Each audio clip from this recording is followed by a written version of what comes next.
watching your thoughts like you're an investigator, not like you're judging yourself. This is very different. So a Yes. lot of people need to learn that they exist, they're a person and they matter. And it starts with those inside thoughts. The foundation is mastering our thoughts. There's no way around it. And I often say this to people, I didn't make the rules, but I know how to follow them. When I know we are speaking to people who are in leadership roles, it's very important to be humble and know when to take the humility. I feel like it is important for people to really take it easy on themselves. We are traumatized generation, raising traumatized generation, raising traumatized generation.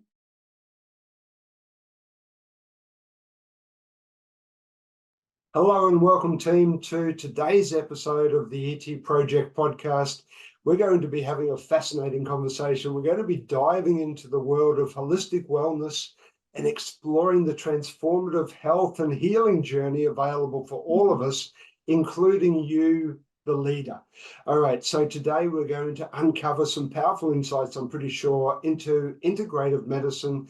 We'll explore the convergence of traditional psychology and holistic practices and discuss the profound impact that these approaches have on mental and physical well-being. So please get yourself ready to be inspired by our distinguished experts' experiences, challenges, and groundbreaking contributions to this field. Right now, all you need to do is sit back, relax, and prepare to be enlightened on how a holistic approach can elevate every aspect of your life. And here to help us unpack all of this is our incredibly gifted and extremely hardworking, I have to say, founder of Modern Health Solutions, Dr. Kristin Wild. Dr. Wild, welcome to the ET Project. I have a feeling that this is going to be one of those conversations that people will be talking about at their virtual water coolers tomorrow. So welcome to the show. Oh, thank you so much. Thank you for the wonderful introduction. Glad to be here. These are totally my type of people. And so I'm looking forward to having this conversation. Yeah, likewise. I've been thinking about it a lot over the last couple of days, and we were just talking before we hit record. You have such an interesting backstory. I wonder if you could share just a little bit of the background, particularly from the entrepreneurial side, prior to your transition into the field of mental health and wellness. Sure. Yes. So I had no idea I was going to become the person that I am today. And I feel like there's many people that can resonate with that sentiment where they started going in one direction and ended up in a totally different direction. And then in hindsight, I can see how each piece was a building block. So we really take it back. I'll give you just a snippet timeline of how I came to be here because it is very unique experience. And it just goes to show when you follow your passion, you end up where you're meant to be.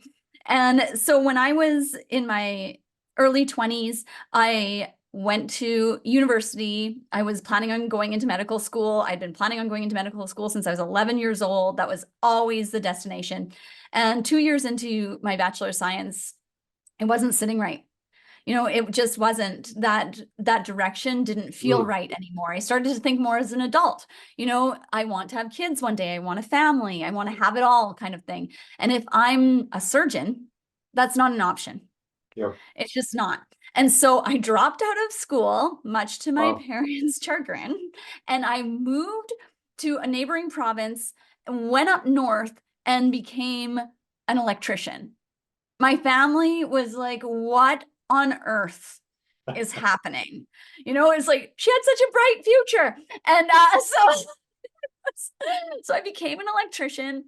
And at the same time, being an electrician apprentice, I worked as a server at night in a restaurant. So I had this really weird experience of by day, I had to have no makeup on and look as masculine as possible because it was me and 600 dudes.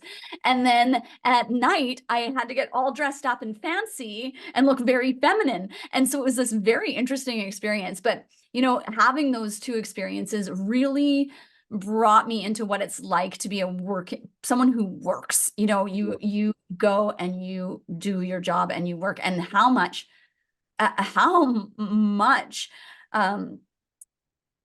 tenacity that takes. Mm. And so I just have a lot of respect for that. And so from there, I caught the real estate bug. I had been working as an electrician at this point for 4 years. I had a really great job, very cushy. I'd still be at that company to this day if I had stayed an employee. And so caught the real estate bug 2007. You know how it went. It was amazing, especially here in Canada. Mm. There was so much money to be made. So I became a real estate agent. I started a property management company. I started real estate investing, really started just nosediving that. I was obsessed. So I did that for about 7 years. And then during that time, I had kids. I had started to develop this illness at the same time because I was just wearing myself down. I was successful, but when you're a real estate agent, it's evenings, weekends, you have to be on.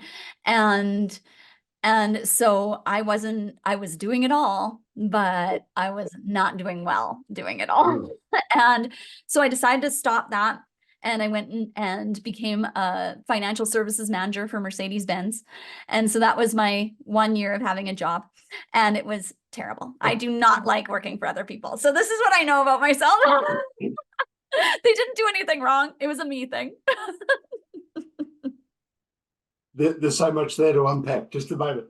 So 11 years old, you already know you want to be a doctor. Now, Yeah. was there a trigger to that? Like who planted that seed? Where did that come from? Well, ever since I was young, I've had that heart of service. When I was 8, I started volunteering at elderly homes. And then by the time I was 11, I was spoon feeding people that couldn't feed themselves and helping tuck them in at bed at night. I was just kind of made for it, It's Mm. just, I came this way. I don't know. Okay. I don't know how to explain it. Fair enough. I did hear you talk about, and I'll go deeper into this a little bit later, but you talked about your grandfather was a great influence on you early on. I was wondering whether he may have made that suggestion or planted the seed early in your life, but it seems not. No, that was something that it came to me on my own.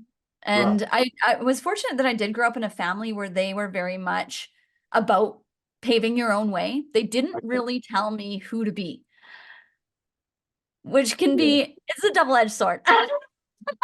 Absolutely, absolutely. So I'm sitting here trying to visualize you're sitting in medical school 2 years into it. Now that's not a simple feat in itself, Well, right? it was my Bachelor of Science, so I was about to go Oh, pre-med. okay, So I had not gone to medical school. I was definitely on track to go there. right. But no, I was 2 years of my Bachelor of Science getting ready for pre-med, and I was like, I can't do this. Fair enough. And then you where did the electrician come from? It's what I'm Okay, struggling well, with. that's a story all on its own. So I'm a very stubborn person. So I was Mm. in Calgary, and I just decided to move to Calgary, which is in the neighboring province from the province that I'm in. I live in Kelowna, BC. And so I was off to Calgary, and I was having this dinner with people, and one of the people there at the table was an electrician. I said, oh, I wonder if I could do that. And he's like, you could never be an electrician. And 1 week later, I had moved up north, gotten a job as an electrician. And I was like, see? Be careful what you challenge. Yeah. And then spent 4 years of my life doing it. Now, Now I'm an electrician as well, right? So Oh, nice. I did my 4 year apprenticeship, and Mhm. I can only imagine. So what year are we talking about here? How far back are we So talking? that was from 2002 until 2006. I was an electrician. All Yeah. right, so Yeah. a little bit post my time. So I'm a little bit older than you. But I can still imagine what that must have been like for a female going into a very, very heavily male dominated Yeah. environment. You must have, it would have been shell shock initially, I imagine. Yes, it's where I developed my sense of humor Ah, and that thicker skin where it's don't take things so personally. yeah. Like it's not that personal. And again, it was yeah, all men, they're not used to a woman being there. And so they would say silly things. Like some of the men would say one time he said, "I thought you women were going into carpentry these days." And I said, "Well, at our last Women Take Over the World conference, we decided, you know what? We need more women in electrical." And he was like, what? And it was so I love it. I Just love had it. to go with it. It was like, Now, this is, of course, a primer to them moving into real estate. Now, I took a similar path, by the way. I Mhm. also had a real estate business as part of my entrepreneurial journey. So 7 years in real estate. Now, that's not a mean feat either, right? It is a fast-paced, no-nonsense, easy to lose a lot of money, easy to Mhm. make a lot of money in the right Mhm. climate. And it sounds like you got in at the right time. Well, I love real estate to this day. I still own a real estate company, and Right. real estate still to this day has brought me more income than my job. Yeah.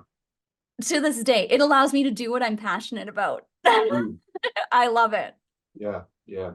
And I share that sentiment. So I know where you're coming from, and it once it's in your veins, it's hard Mhm. to get out, right? And it Yeah. sort of sticks with you. Yeah. So you then what was the transition? How did you decide, well, Yeah. So then I just got really sick. okay, And so, I started to get sicker and sicker and sicker, and I was less capable of having that level of ambition that I once had, okay. and succeeding in the way I once did. And so, I worked for Mercedes for about a year, Mm, and I just could it was just something that didn't resonate with me as a person. And so I got sicker while I was there because I was not in alignment with myself. It had nothing to do with anyone else or anything else. I was making choices that were not in alignment with who I truly was. I was trying to fit in. I was trying to, do what you're supposed to do in society, mm, as we all go through that phase. And so because I was getting so sick, was also building a massive property at the same time. And so I focused on that. And, from there, I built another company on the side. It was called Zero Waste Supply Company. And we wholesaled and manufactured and produced all of these reusable items to replace single-use items. So that was amazing. That was a whole adventure on its own. Well, I was learning how to heal myself and learning about spirituality through all of this too, interweaving. I've been attending school. I have 10 years of post-secondary education through this as well. So through this, I was getting my PhD in metaphysics, which is one of the four pillars of philosophy, meaning the basic study, the mm, basic nature of right. things. So that I studied this existence of our consciousness through the scientific lens. So that's quite the field. And then also, yeah, was raising these kids. So there's a lot going on. And in hindsight, I don't know how I did it, but it happened. It was through the grace of God. And through that, I started to get some answers. It was 2018. I hit rock bottom. My organs were shutting down. I was told I needed 4 of my joints replaced. I had been living in what you could call a human torture chamber for a decade. It was relentless pain, relentless. It's very hard to even explain the level of mental and physical anguish that you endure while trying to live a normal life. It's very frustrating time, to put it You lightly. you use the word normal. I Mm. would say it was quite extraordinary. Building businesses, going through such agony and still doing it. What was the motivation behind all of it? Like, what was your higher purpose that you were working towards at that time? I've always been driven that I have something to do here. Didn't know what Okay. it was. I finally feel very aligned with that. But and feel many people can relate to this, where it's just that I have something to do. And so that's why you kind of jump around and hop around to all these different Yeah. things, trying to figure out what it is. And and then you kind of finally do, and it starts going click, click, click. And then all of a sudden you wake up and you're in it. Right. Mm, And so for me, I always just had that innate motivation. And it was also my children. My children kept me alive. And that's the honest truth. Because there was mm. times where if they said, take this pill and it'll all be over, I would have. You Wow. know, we've like some people know what it's like to live in the depths of hell wide awake. And yet, in hindsight, it's the greatest gift you will ever receive. It makes you so fearless. It makes Mm. you realize that the biggest problem you could ever have in your life is regret. That's the biggest concern you can ever have in your life is regret. Was there any sacrifice you had to make during this journey? I'm sure there was so much going on in your life. There must have been some things that you couldn't do. Yeah, take care of myself. That's what I did wrong. That's the one I had to learn the hard way, until I was literally on my deathbed and I was like, oh wait, I'm a person. Maybe I matter. Maybe maybe to help other people, I need to be healthy. And this is a Right. lesson that a lot of people have to learn. Yeah, for sure, for sure. On this journey, I'm a great believer that we don't do anything to our fullest if we're trying to go on the journey by ourselves. I'm not sure about yourself, but did you have any mentors, coaches, advisors? Like, who was on that journey with you at the time? So that's the thing is, I haven't up until this point really had an in-person mentor. It's been Right. books and Okay. teachers. Dr. David Hawkins is an amazing spiritual teacher. I recommend him to so many people because he was a psychiatrist who went Hmm. through a spiritual evolution. So he Right. speaks through the logic, which so many of us, that's how we learn. We want to know the how, what, and why before we believe it. Right. And so I listened to hundreds and hundreds and hundreds of hours of his lectures and among many other teachers. And Mm. I feel like I'm their student. They don't even know who I am. I use the phrase adopted mentors. So, That's so I guess, great. yeah, I have a lot of those as well. Let's touch on some of the studies and the research that has shaped at least the last part of your career and up to the present day. There's a number of studies you've done. You mentioned metaphysics. Mm-hmm. I think you started though with applied psychology at some stage, right? Mm-hmm. Yes, I went back to school after I healed myself. I've been in remission for 6 years now. Right. And after I did find healing and really get a foothold in that, I went back to school and Mm. got my applied psychology degree. So I could explain to people this mind-body connection and how this psychosomatic connection is Right. real. And, to me, the body is a channel. And when we clear that channel, and it's literally when you literally clear the cells, they're bogged down. They're full of these receptors. They're bogged down by heavy metals and cortisol. We have this very anxious society. So what's being released by your brain? Right. Neurochemicals that are disease feeding.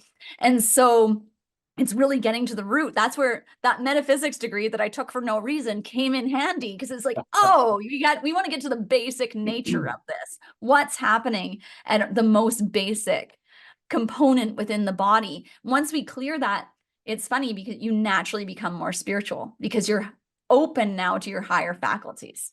Right.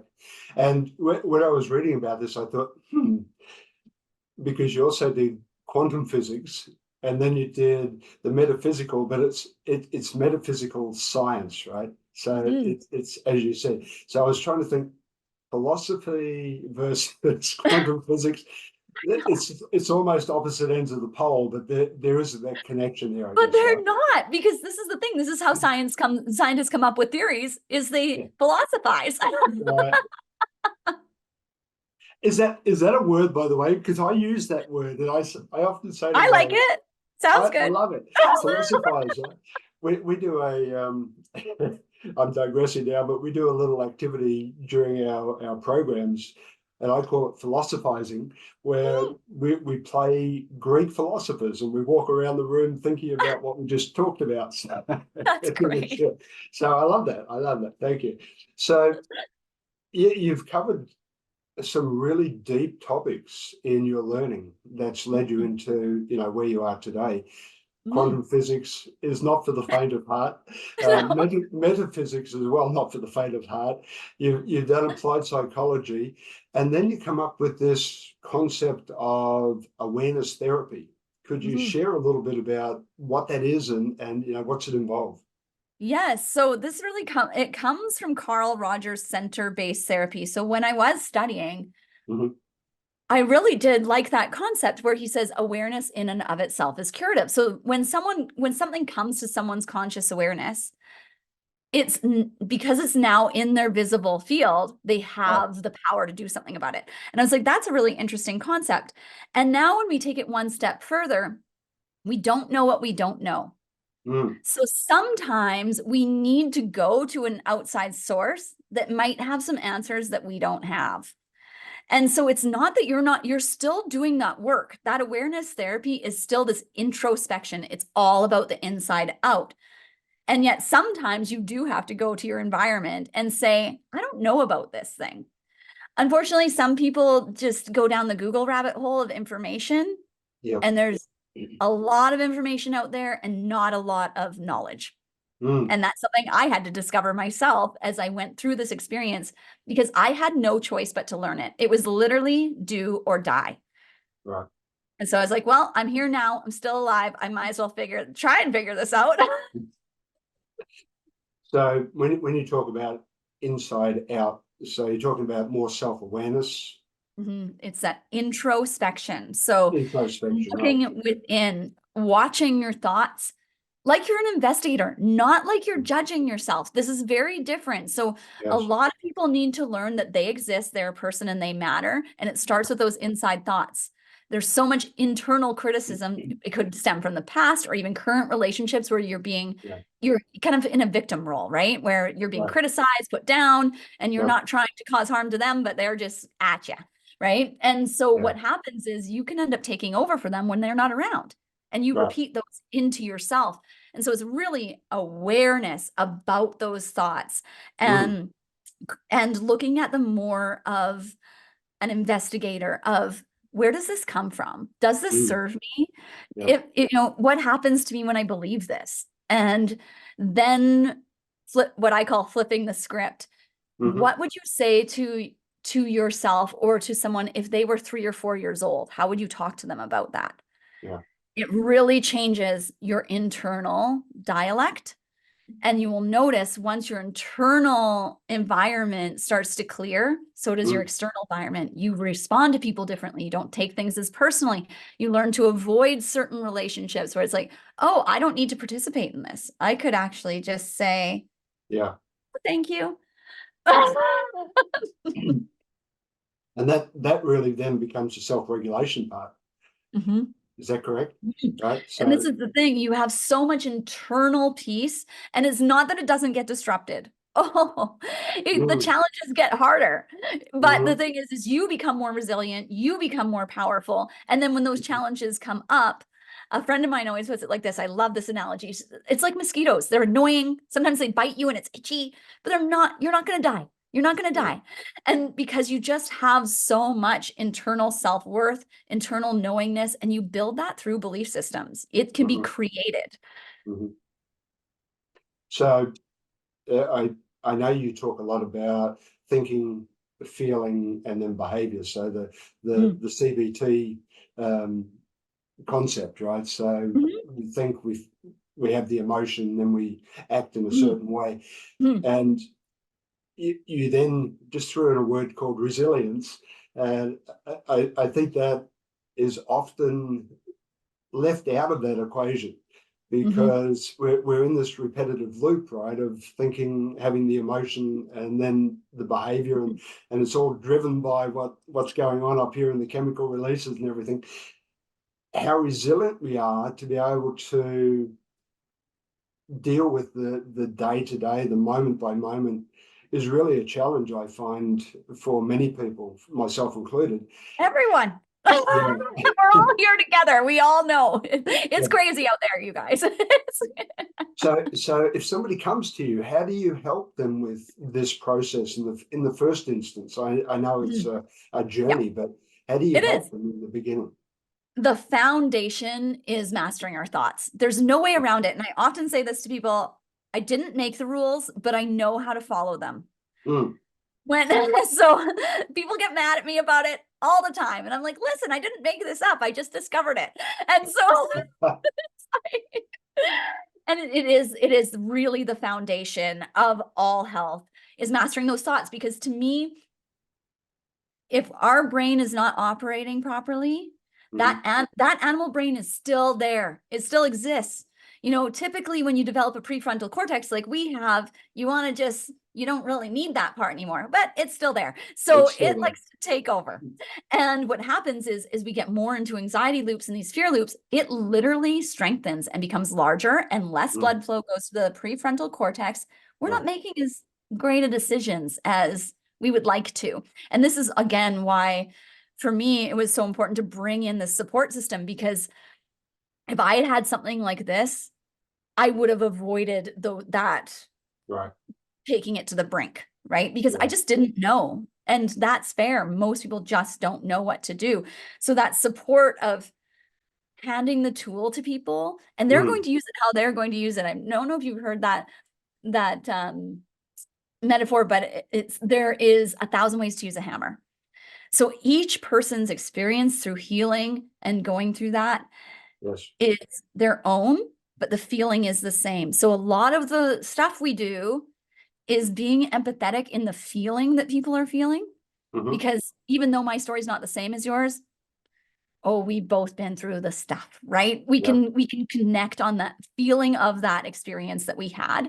And then, okay, how do we flip the script on that is our terminology here. And how do we turn those thoughts around so we're now in a health building spiral, not a disease feeding spiral? Right. Well, that's a great segue into the area I wanted to get into a little bit, is your business, Modern Health Solutions. When I was looking at your website, the team that you have is quite extraordinary. How did that all come about? Like, how did you set out to build this business and bring this team together? By the grace of God, I'm telling you, I still wake up every day and I'm like, is this real life? And it's also not without challenge. This is why it's very important, even when I know we are speaking to people who are in leadership roles, it's very important to be humble and know when to take the humility, because we are all human. I've had so many what we call tower moments recently, where things just crumble away because we need to get brought back to our foundation, who we are, what really matters. And so this came together in a way that I couldn't have planned it myself. It's just the right people showed up at the right time. And I'm just so fortunate, because the people that first came into our program when we started it, I was still like, me, I'm supposed to be teaching this? And like, and we grow into it. We grow into who we want to become over time. So one day you just wake up and it's happening. And then you get introductions, like I got today, and I'm like, me? They're just talking about me. And we all go through that. And every one of us has these talents and gifts to create something like this. This is just mine. Was my talents and gifts being used to the best way they could, and it'll keep evolving. And it's the same thing for everyone has this in them. Right. There's a term that is used fairly broadly, globally, I would suggest, holistic. So when we're talking about mental health and wellness and everything, the term holistic comes up a lot. And I guess for me, it's referencing multiple factors being involved in the solution. Is that correct?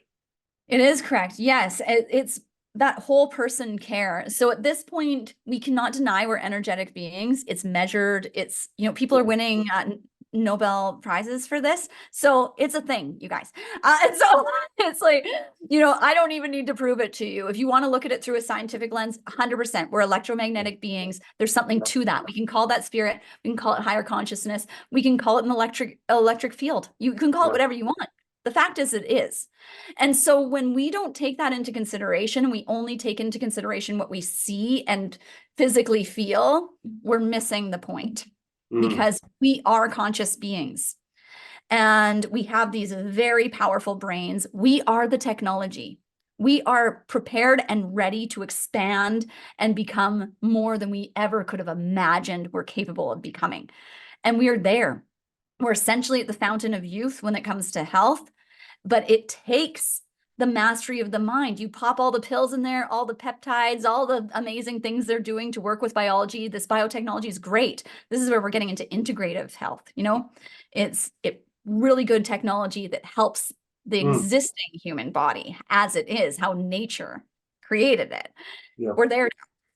And so we have to take into consideration all of these parts to be healthy and whole and to have a nice time, to have an experience in life where we feel good. We have to clean it up. It's up to us. Yeah. And there's so much evidence in the last 2 decades now to support your statement there about the brain, the heart, the gut, the communication, the neurons, the whole interconnectedness within our body is quite amazing. When I was listening to you, I just had a flash of recollection. People like Wayne Dwyer, now I've gone blank, but Ken Wilber, some of these visionaries from earlier times were quite remarkable when we consider how accurate a lot of their claims or suggestions are turning out to be. Yes, the Hay House authors. So I went to an I Can Do It conference in 2015. Was it 2015? It was just before Louise Hay and Wayne Dyer passed away. I think it was the last live conference they did. I met Louise Hay in an elevator, and it was so hilarious because I was standing beside her, and I was like, and I touched her arm, and I'm like, I can't pretend I don't know who you are. I love you so much. I love you. I love you. And she was the sweetest, just like so gracious about it, because I was just like starstruck. And she was like, just soaking the love in, just soaking the love in. And it was just like her. She is who she is. And Wayne Dyer was there, and Anita Morjani, Greg Braden, Bruce Lipton, Carolyn Miss was there, I believe. And these are my teachers. These are the people that a lot of this information came from. Joe Dispenza. They put a lot of this information together so that people that are doing what I'm doing, they're able to take these pieces and connect them together to provide help in other aspects. So I feel super grateful for these teachers because they paved the way for so many. And then now we're coming full circle, coming to where they were when they left off. And it's just like, next level. We tend to be skeptics at heart, but I feel there's a let's say a movement towards acceptance at this stage by people society. Are waking up, and this is again, we can explain this from a scientific point of view, which I would gladly do right now if that helps people, because I know it helps me. And so right now we have huge solar flares coming from our sun. At the day of this recording, it is record solar flares today and yesterday. Wow.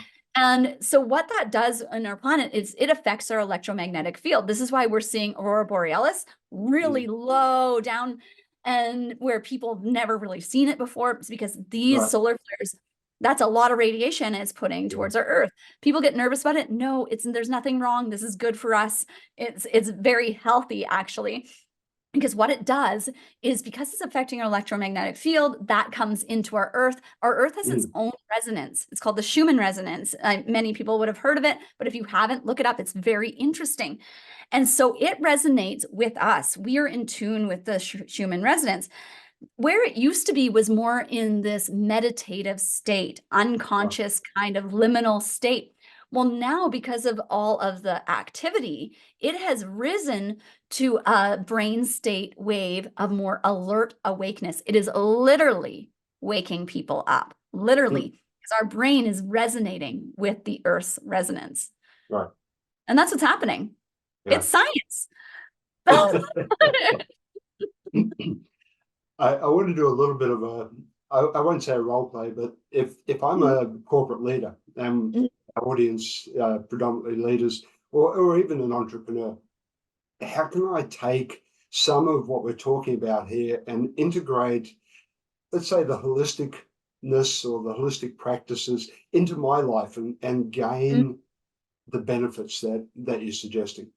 Yeah. And this is the thing about leading. It's not about trying to control or convince any of the people that you're working with. It's about transforming yourself and being a living testament.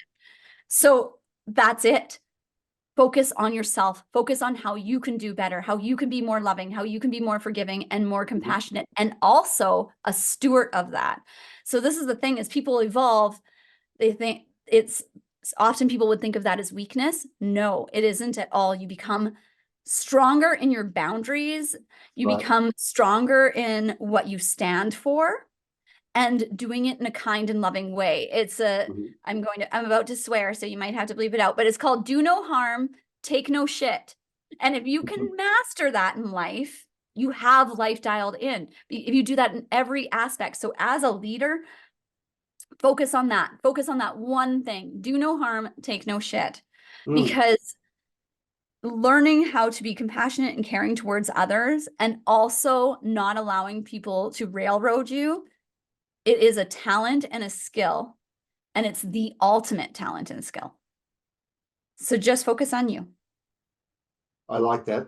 So if we go back to self-awareness and the whole health side and our thinking, some of the practices that we could put in place, like are we talking meditation, mindfulness, are we talking affirmations, yoga? So this is that's again, all these things, and it's a choose your own adventure. And so that's why we kind of put a platform together where you can pick, try it out, try it out, try it out, because you're going to find out what works best for you. I am not a sit down and meditate person. Never have been, and it's not my thing. I'm a contemplator. I incorporate it into my day to day. I'll walk. So personally, I pick up beach glass while I think and contemplate on the shore. Everyone's going to have their different things. So it's where are you finding that peace and joy? It could be during an activity. It could be going to church. It could be joining a meditation group. It could be spending time on your own and introspection. There is so many ways, and it's whatever is right for you that you connect with. Very good.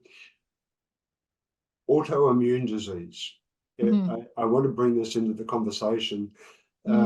It's something that you suffered with. Is that correct? Right? Yeah. Let's define it first. What is autoimmune disease? So autoimmune disease is being out of alignment with nature, in my opinion. It is being out of alignment with your authentic self, with who you really are, to such a degree, your body starts shutting down. And so this means with our food sources, this means with our movement, this means with our connection to the earth, because we're created of material of the earth. And when we're disconnected, we are not getting the negative ions we require. So we have all these free radicals and positive ions all over our body that are not getting discharged. So, and the sun, it helps us release certain hormones and chemicals into our body for health. There's reasons why we are meant to be connected with the earth and how it was intended by nature. We are so disconnected from nature and who we really are that we're getting sick. And, and then because we're getting sick, it compounds. There's also a lot of fear mongering in social environments that's producing the neurochemicals that are compounding it, heavy metals, there's all these things. And it's like, there's so many things. It's overwhelming. Yes, it is. But when we get down to the root of how we clear it, it becomes very simple because it's all the same. It's about clearing our diets, clearing our thoughts, changing how our thoughts are. And then the healing is a natural side effect. It is a byproduct, just like the illness is a byproduct. Right now, they say in 2025 in the Western world, so, these would be Commonwealth countries and America, they estimate 1 in 2 people will be diagnosed with an autoimmune condition, and 80% of those people are women. And so because of our tendency, it tends to be women tend to be more of the one that will take on more and more and more that martyrdom and not realizing how far they're going. And it happens to men too, definitely. It's becoming more and more men as well. Our society is very overwhelming, and we can fix that though. Like, it's not hopeless. And this is where it gets compounded because you get in this victim mentality, been there myself, where it's like, why is this happening to me? The mental anguish that comes along with it is really, it's the most severe part. So Autoimmune essentially breaks down to fatigue, inflammation somewhere in the body. Brain fog is huge. You can't think like, you used to think differently, and now it's like you feel like you just can't think clearly. And there's a slew of other symptoms as well that can come along with it, but those are really the foundational ones. There's usually some sort of pain associated with it, whether it's nerve pain, joint pain, skin pain, pain in the brain, pain in the membrane. There's, there's usually some side of component with that. So most people are dealing with some sort of autoimmune symptoms at this point. I read a really neat, well, I thought it was quite neat definition or description. It says, imagine that you're an army, and your body is sort of the complete army, and the soldiers within the body turn against the body. It's sort of like your defense mechanism starts to challenge your whole self, right? Think about that. When the neurochemicals from your brain and the foods you're putting into your body are communicating to your cells, hey, we're in survival mode. We don't have any nutrition. We don't have, and there's all this cortisol in here. Your cells go, okay, let's downgrade the DNA. We'll put out crappy DNA essentially so that we can survive. We're in survival mode.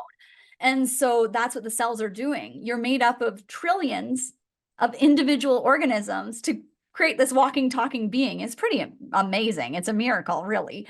And so what we need to do is clear those cells, clear those pathways so that nutrition can get in, so that those new healthy neurochemicals can attach to cells and say, hey, we're safe. The nervous system calms down. And then what happens? The genes start to upregulate again, and we get that healthy gene production. And those diseases that had popped up in the garbage DNA now disappear. There's so much incredible potential on the horizon within the medical fraternity that I see at the moment. The use of placentas to help with that regeneration of the cells, etc. What's the duration for this to start to take effect? Like somebody who has chronic illness, or even worse, like they're suffering from stage 4 cancer. Is it too late for people at that stage to reverse the process? No, I've seen people come back from stage 4 cancer so many times that it's, I've seen people come back from the brink of death so many times, you can't convince me that anyone, I mean, myself, I was there, and a really good book for that is Anita Moorjani, Dying to Be Me. She was stage 4 cancer. She died. And she talks about how she went to the other side and her experiences. And when you hear her talk about it, you can tell she's telling the truth. It's amazing. And she came back from the brink of death and fully recovered from cancer. So it doesn't matter where you're at or where you're starting. Even if it is your time to go, you can go in peace. 10 out of 10 doctors will agree that we're not all going to make it out of here alive. It's just how it is. That's the one certainty we have, right? Eventually, it's going to be our moment. What was the name of the book again? I apologize. Dying to Be Me by Anita Moorjani. It is I highly recommend that as someone who wants to create the belief system of healing, because that's a big part about it too. You have to believe that you can heal, because then you will take the action along with that. Yeah. I'm a firm believer in that. So it comes back to our thinking again, right? And very much so. I'm a cancer survivor, so I have some association with what we're talking about. Is there anything we haven't talked about today? I'm conscious of the time always, but is there anything we haven't spoken about today that you feel is important that would be great to share with the audience? I feel like it is important for people to really take it easy on themselves. We are traumatized generation, raising traumatized generation, raising traumatized generation.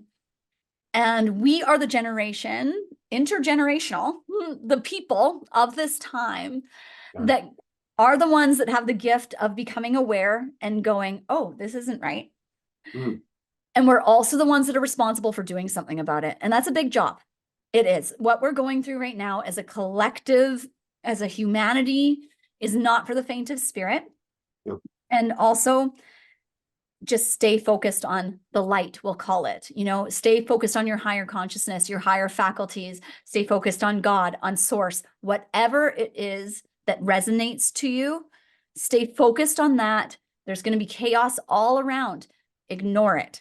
The best thing you can do to cope with this level of chaos or disturbance in your life is to avoid it. So move away from it and focus on that, on the positivity, the good, what we're building. There's so much hope. There's so much light. Global crime has been reducing year after year, yet we're getting fear-mongered more than ever. Yeah. We're becoming more peaceful as people. We're evolving, and it's happening. So have faith and stay steadfast in that. I'm curious about, what does your daily routine look like? It's so funny because I don't have a life that people would really even think I do. I do a lot of meandering. And then I hop on my computer and I do stuff. And then I do have set times like this where I meet with people and we chat and which is my favorite thing. This heart to heart. Oh, I love it. It's my favorite thing, is meeting people and having these discussions. But it's a lot of contemplation and meandering. I actually live a very independent lifestyle. I do have friends, but most of my time is in introspection. Wow. Yeah. Incredible. I wouldn't have, if you had have asked me that question. So Dr. Kristin Wild, what's her routine? I would have a list, right? I would say, you probably wake up at 5, you do this, this, and this. Nope. No, so it's Nope. not that. Wow. No, it's being in the flow with creative energy. It's, again, not for the faint of spirit, because it takes a lot of faith. It takes a lot of just trusting that whatever is meant to unfold will unfold, and that you will take action when you're meant to take action. Yeah. Yeah. But Very good. I couldn't live any other way. I don't know how. Through all of that introspection, is there anything coming up in the future, in the near future? Are you working towards anything new Oh my or gosh. exciting? Yes. So, it's one of those things, there's many things on the agenda, but the things I'm most excited about is getting back to connecting with people. So I went very far into helping build private healthcare systems, etc. And that's been amazing. And it's really shown me a lot about who I am and what I'm capable of. And now, of course, it brought me right back to where I started. And I'm reopening my private practice part-time, and I'm charging standard market rates because, healing is for everybody. We're also opening up programs that are no cost. So, there's all this time I'm looking for these avenues and channels of how to bring, either no cost or low cost services and programs to people to really help them heal.